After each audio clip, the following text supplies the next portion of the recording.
Hello friends, कैसे हो? उम्मीद करता हूँ बढ़िया होंगे। भाई आज की हमारी क्लास जो है ये बेसिक है परसेंटेज की। और ये बेसिक क्लास क्या है, इसमें हम जानेंगे परसेंटेज क्या होता है, किसी दी गई संख्या की परसेंटेज वैल्यू कैसे निकालते हैं, और अगर किसी संख्या का परसेंटेज वैल्यू दिया है तो वो संख्या क्या है वो कैसे निकालते हैं, अनुपात में दिया है उसको परसेंटेज में कैसे बदलते हैं, भिन्न को परसेंटेज में कैसे बदलते हैं।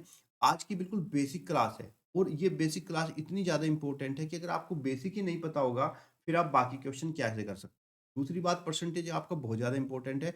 जिस बच्चे ने परसेंटेज को कवर कर लिया, तो मान लीजिए उसने अपना 60% कोर्स को कवर कर लिया, क्योंकि परसेंटेज पर ही आधारित आपका प्रॉफिट लॉस लाभ हानि, यहीं पर आपका सिंपल इंटरेस्ट यानी कि साधारण ब्याज, यहीं पर आपका जो है चक्रवृद्धि ब्याज, और यहीं पर आपका डिस्काउंट, और यहीं पर आपका बढ़ा हुआ परसेंटेज, इंक्रीज परसेंटेज, डिक्रीज, बहुत सारी चीजें हैं जो परसेंटेज पर ही आधारित हैं। लेकिन अगर आप जब तक इसका बेसिक नहीं समझोगे, परसेंटेज का एक्चुअल मतलब नहीं समझोगे, तब तक इन सबको नहीं कर सकते। तो आज की बेसिक सी क्लास है, इसमें सिर्फ मैं आपको 10 क्वेश्चन लूंगा जो बहुत ही बेसिक होंगे, क्योंकि धीरे धीरे हम इसको करेंगे। इसकी आपकी 4 या 5 क्लास होंगी जिसके अंदर मैं आपको परसेंटेज का बेसिक, फिर इस पर आधारित सवाल, फिर हम इसको परसेंटेज को कैसे यूज करते हैं, वो सारी चीजें हम जानेंगे। तो आगे बढ़ने से पहले वीडियो को लाइक, चैनल को सब्सक्राइब कर लेना और बहुत आराम से देखना वीडियो, ताकि आपको अच्छे से समझ में आए। कोई जल्दबाजी की जरूरत नहीं है, लेकिन एक बार समझ में आ जाएगा फिर आप अपने आप ही शॉर्ट मेथड भी जनरेट कर सकते हो, बहुत सारी चीजें खुद से बना सकते हो। लेकिन उसके लिए आपको बेसिक पता होना चाहिए। तो इसलिए वीडियो को लाइक, चैनल को सब्सक्राइब कर लो, जिससे आने वाले सारे अपडेट आपको मिलते रहे। तो चलिए शुरू करते हैं।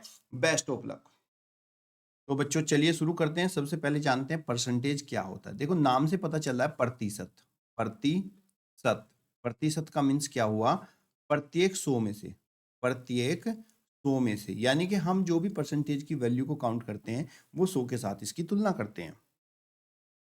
इसका मीन्स हुआ कि ये जो परसेंटेज का साइन है इसका मीन्स होता है 1/100। यानी कि अगर यहाँ पे 1% लिखा हुआ है तो इसका मतलब है 1/100। यहाँ पे अगर 2% लिखा हुआ है तो इसका मीन्स है 2/100। यहाँ पर अगर 50% लिखा हुआ है तो इसका मीन्स हो गया 50/100। यानी कि 100 में से 50, 100 में से 2, 100 में से 1, इसी को हम परसेंटेज कहते हैं। अगर हमें किसी संख्या की परसेंटेज वैल्यू निकालनी होती है, मान लीजिए आपसे कहा कि 40 का 50% कितना होगा, तो ऐसी कंडीशन में आपको क्या करना है? जो संख्या है, ये जो संख्या है हमारी 40, और ये जो परसेंटेज वैल्यू है, इन दोनों की गुणा करनी है। 40 इंटू 50, और ये जो परसेंटेज का साइन है इसका मीनिंग क्या होता है? 1/100 मीन्स संख्या और परसेंटेज की गुणा, और इसको 100 से भाग कर देंगे तो 40 के परसेंट 50% की वैल्यू आ जाएगी। जीरो से जीरो हमने कैंसिल किया, 4 5 जा 20, तो 40 का 50% कितना हुआ? 20 हुआ। क्लियर बच्चों? यहीं पर आपको इसका उल्टा पूछ लिया जाता कि एक संख्या, ऐसे पूछ लेता, एक संख्या का 50% कितना है? 40 है। एक संख्या का 50% 40 है, तो संख्या ज्ञात करो। तो ऐसी कंडीशन में जब आपको पूछा जाए कि एक संख्या का 50% 40 है तो वो संख्या क्या होगी, तो आपको क्या करना है? संख्या बराबर क्या है? वैल्यू 40, तो 40 इंटू 100, जो भी इसकी वैल्यू दी जाए उसको गुणा करनी है आपको 100 से, और डिवाइड बाय 50 करेंगे, आपकी वो संख्या आएगी। चलिए देखते हैं करके। यहाँ पे हम इसको हल करते हैं। हल करने पर कितना मिलेगा? देखिए हल करने पर मिला 50 दूनी 100, तो 40 दूनी 80, तो वो संख्या क्या होगी? 80 होगी। यानी कि अगर एक संख्या का 50% 40 है तो वो संख्या क्या होगी आपकी? 80। आप निकाल के भी देख सकते हो, क्या 80 का 50% 40 ही होता है? मैंने कैसे बताया? 80 का अगर हम 50% निकालेंगे तो 80 और 50 की गुणा कर देंगे, 80 इंटू 50 डिवाइड बाई 100, जीरो से जीरो कैंसिल, 8 पंजे 40। देखो आया कि नहीं 40? तो इसी तरीके से यहाँ पे अलग अलग तरह के बहुत सारे क्वेश्चन बन सकते हैं। जैसे कि मान लीजिए आपसे कहा जाए कि एक संख्या का 20%, एक संख्या का 20% 80 है, तो वो संख्या बताओ क्या होगी? तो आपको क्या करना है बच्चों कि आपको लिखना है संख्या बराबर जो भी वैल्यू है 80, इसकी मल्टीप्लाई 100 से करेंगे और डिवाइड बाय 20, तो आपकी वो संख्या आ जाएगी। देखो 20 चौक 80, 100 चौक 400, तो वो संख्या आपकी कितनी है? 400। ये एक्चुअल में हो कैसे रहा है? हमारी जो संख्या होती है वो हमारी अपने आप में 100% होती है। अब अगर हमें एक संख्या का 20% 80 दिया है तो इसके अनुसार हम लिख सकते हैं कि जो संख्या का 20% है वो किसके बराबर है? 80 के बराबर है। तो 1% किसके बराबर होगा भाई? अगर 20% 80 है तो 1% आपका 80 डिवाइड बाय 20 होगा, 20 चौक 80, तो 1% बराबर क्या हुआ आपका? 4 हुआ। संख्या का 1% 4 है, तो अगर मुझे पूरी संख्या ज्ञात करनी है तो पूरी संख्या तो मेरी 100 होगी कंप्लीट वैल्यू, तो 4 की हम 100 से मल्टीप्लाई करेंगे तो वो आपका 400 हो जाएगा। क्लियर बच्चों? एक दूसरा तरीका ये भी है इसको करने का। देखो एक संख्या का 20% 80 है, तो आप ये भी मान लो ना कि माना संख्या x है, पर्सन के अनुसार कि x का 20%, x का 20% किसके बराबर है? 80 के बराबर है। तो मैंने बताया जब संख्या का हम प्रतिशत वैल्यू निकालते हैं तो संख्या और प्रतिशत की गुणा करते हैं, मीन्स x इंटू 20 और उसको 100 से भाग कर देते हैं, वो उसकी प्रतिशत वैल्यू आती है। और ये प्रतिशत वैल्यू हमें 80 दी गई है, तो 20 ही कम 20, 20 पंजे 100, तब ये आपका x upon 5 is equal to 80। तो x बराबर 80 इंटू 5, x बराबर आपका 400। जैसा भी आपको सही लगे आप ऐसे कर सकते हो।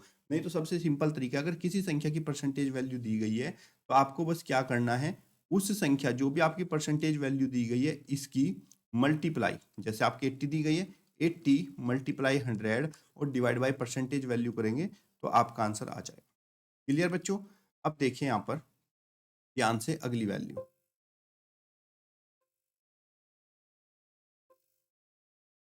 अब इसी पर आधारित कुछ हम सवाल करेंगे। जैसे कि पहले सवाल आपको दिया गया है 900 का 75% क्या होगा। मैं चाहता हूं आप ये आंसर आप ही दो। 900 का 75%, आ गया आंसर। देखो 900 का 75% का मैंने क्या कहा, संख्या और वैल्यू की गुणा, मीन्स 900 इंटू 75 डिवाइड बाई 100। दो जीरो से दो जीरो कैंसिल हो गई, 9 बचेगा, यानी कि सोनिम 900 75 की 9 से गुणा करेंगे, 9 पंजे 45, 9 सते 63 और 4 67। कितना हुआ बच्चे आपका 675 रुपये। तो 900 का 75% 675, ऑप्शन नंबर सी आपका राइट आंसर। इसी तरीके से बच्चों आपका क्वेश्चन नंबर 2 है। इस क्वेश्चन नंबर 2 की वैल्यू आप मुझे खुद ही दीजिएगा, 200 का 20% क्या होगा। अब चलते हैं अगले सवाल पे। देखो यहाँ पर क्या है, यहाँ पर हमें भिन्न में दिया हुआ है और हमसे कह रहा है कि भिन्न का परसेंटेज मान क्या होगा। जब भी बच्चे आपको कोई भी भिन्न दी जाए, भिन्न मतलब न्यूमरेटर और डिनोमिनेटर, अंश और हर, और इसको हमें प्रतिशत में बदलना हो, तब इसमें हम 100 से गुणा करके बाहर प्रतिशत का मान लगा देते हैं और ये हमारा प्रतिशत में बदल जाता है। क्लियर बच्चे? तो चलिए इसको बदलते हैं प्रतिशत में। 7/10 दिया है, तो 7/10 में हम 100 से मल्टीप्लाई कर कर प्रतिशत का निशान लगा देंगे।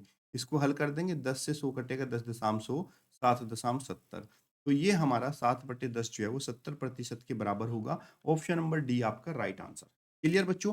कभी भी आपको भिन्न को प्रतिशत में बदलना हो तो उस भिन्न में हम 100 से गुणा करेंगे और आपका ये प्रतिशत में बदल जाएगा। ये आपको याद रखना है, भूलना नहीं है। अगला आपका सवाल है 3:8, यानी कि 3:8 को प्रतिशत में बदलो।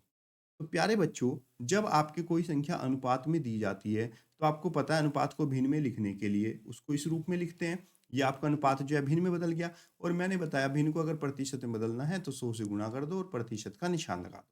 तो इसी के अनुसार 3:8 को जब हम प्रतिशत में बदलेंगे तो ये 3/8 हो जाएगा। अनुपात को भिन्न में बदल दिया और इंटू में हम 100 से गुणा करके और प्रतिशत का निशान लगा देंगे। इसको हम हल करेंगे यहाँ से, 4 दूनी 8 और यहाँ पे 25 चौका 100, और 25 दिया कितना हो गया 75 डिवाइड बाय 2%। इसको हम दशमलव में बदलेंगे, तो 2 तिया 6, 2 सते 14 और 2 पंजे 10। तो कितना हो गया 37.5%। ऑप्शन नंबर ए आपका राइट आंसर। अगला प्रश्न देखिए, किस संख्या का किस संख्या का 5% 16 है।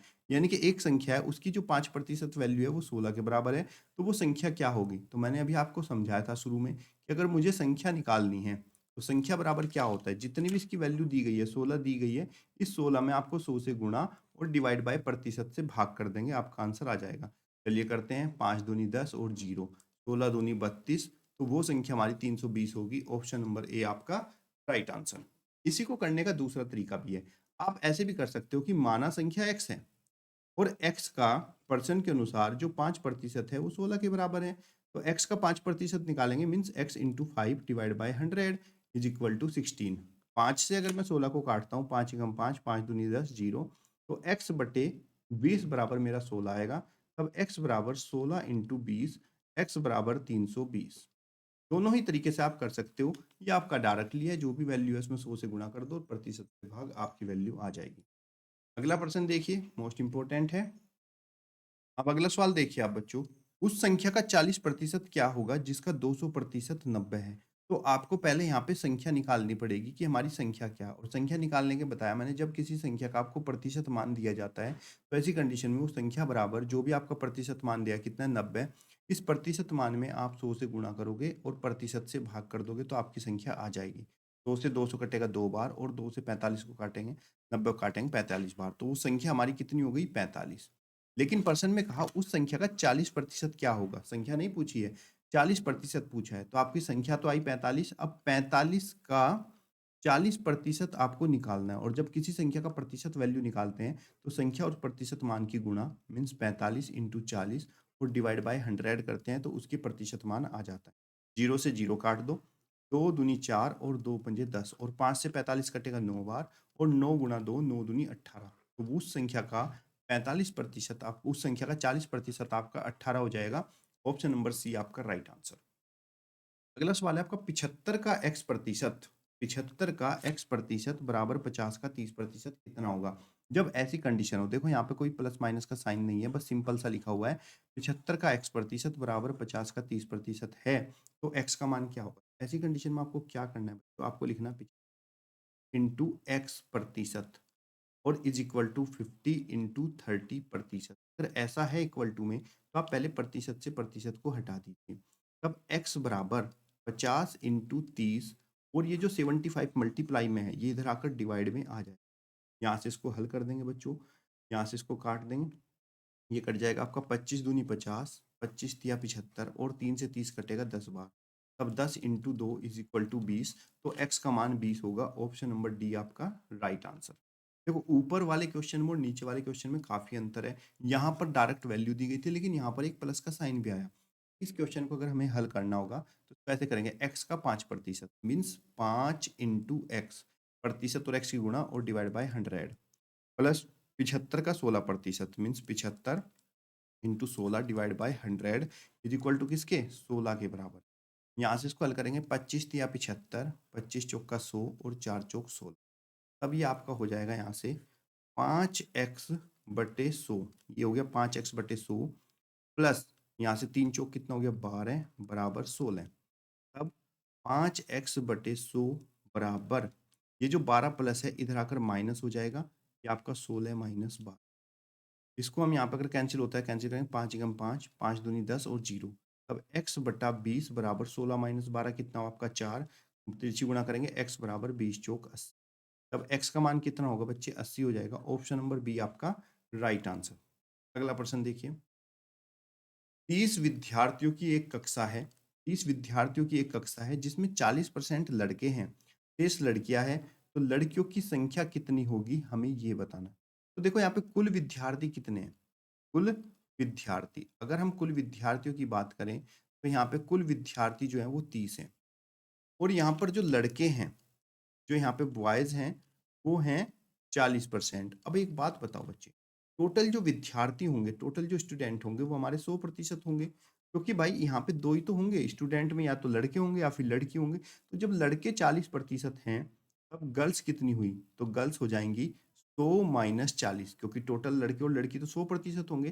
तब यहाँ पे गर्ल्स जो है वो 60% के बराबर होंगी।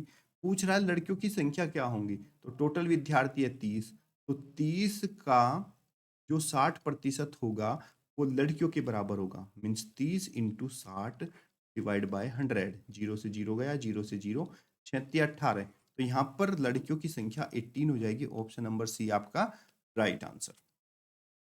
अगला प्रश्न देखिए, किसी वस्तु को 50 से बढ़ाकर 62.5 कर दिया गया है तो प्रतिशत वृद्धि क्या होगी। तो देखो बच्चे, जब हमें प्रतिशत वृद्धि निकालनी होती है, जब हमें प्रतिशत वृद्धि निकालनी होती है तो ध्यान रखना जिसका सूत्र होता है वृद्धि, जो भी इसमें वृद्धि हुई है यानी कि जो भी बढ़ोतरी हुई है बटे में पहली वैल्यू या फिर ओरिजिनल वैल्यू, या फिर पहली वैल्यू जो ओरिजिनल थी और इनटू 100। अब यहाँ पे देखो 50 से बढ़ाकर 62.5, तो पहले पता लगाओ कुल वृद्धि कितनी हुई है, कितनी बढ़ोतरी हुई है। तो बाद की वैल्यू में से जब हम पहली वैल्यू माइनस करेंगे तो हमें पता चलेगा कितनी बढ़ोतरी। माइनस करेंगे तो यहाँ पर हो जाएगा आपका 2, 6 में से 5 गया 12.50, ये वृद्धि हुई है इस पर 50 रुपए पर। तो वृद्धि प्रतिशत बराबर 12.50 डिवाइड बाय पहली संख्या कितनी थी 50 और इंटू में 100। 50 से 100 कटेगा 2 बार, 12.5 दूनी 24। तो यहाँ पर बच्चे हमारी जो प्रतिशत वृद्धि होगी वो 12 दूनी 24 और एक 25, तो 25% के बराबर हो जाएगी। ऑप्शन नंबर सी आपका राइट आंसर। इसी तरीके से बच्चे हम इसको भी निकाल सकते हैं। यहाँ पे प्रतिशत त्रुटि पूछ रहा है, 1000 मीटर को 1000 6 मीटर मापा, तो प्रतिशत त्रुटि कितनी है, कितनी गलती करी? तो पहले पता करो गलती कितनी हुई। 1000 मीटर था, नाप दिया 1006, तो जो यहाँ पर त्रुटि हुई है, जो यहाँ पे गलती हुई है नापने में, वो 6 मीटर की गलती हुई है। किस पर? 1000 पर। तो अगर मुझे प्रतिशत में निकालना है त्रुटि, तो जो भी मेरी गलती हुई है वो, और जो ओरिजिनल था कितना 1000, इसको मल्टीप्लाई करूंगा 100 से, तो पता चल जाएगा 100 दशम 1000, तब ये 0.6% की गलती हुई है। ऑप्शन नंबर ए आपका राइट आंसर। ये बच्चों आप क्वेश्चन खुद ही करोगे, और इसका अगला क्वेश्चन भी आप खुद ही करोगे। बहुत ही आसान से सवाल है। और अगर आप यहाँ तक पहुँच गए हैं, अगर आप जो है यहाँ तक वीडियो में आ गए हैं, तो मतलब आपकी जो तैयारी है वो करने का पूरा पूरा मन है अच्छे से, और आप ईमानदारी से मेहनत कर रहे हैं। और इस मेहनत पे मैं अपना 100% दूंगा, जिससे बच्चों आपकी तैयारी 100% अच्छे से हो। और अगर कोई डाउट है तो मुझे कमेंट बॉक्स में जरूर पूछेगा। इसकी मैं जितने क्लास लूंगा सीरियल वाइज, वो सारी क्लास लीजिएगा। आज की क्लास आपने जाना कि परसेंटेज क्या होता है, किसी भी संख्या की परसेंटेज वैल्यू हम कैसे निकालते हैं, अगर आपका अनुपात में है तो उसको परसेंटेज कैसे बदलेंगे, नहीं है तो परसेंटेज कैसे मिलेगा, और अगर किसी संख्या की परसेंटेज वैल्यू दी है तो वो संख्या क्या होगी। ये छोटी छोटी बात आज हमने जानी, क्योंकि यही बेसिक है। जब एक एक सीढ़ी पे चढ़ोगे तो आप ऑटोमेटिकली आपको अच्छे से चीज़ें आ जाएंगी, शॉर्ट फॉर्म भी आपको बनानी है। तो उम्मीद करता हूँ वीडियो को लाइक और शेयर करें। बात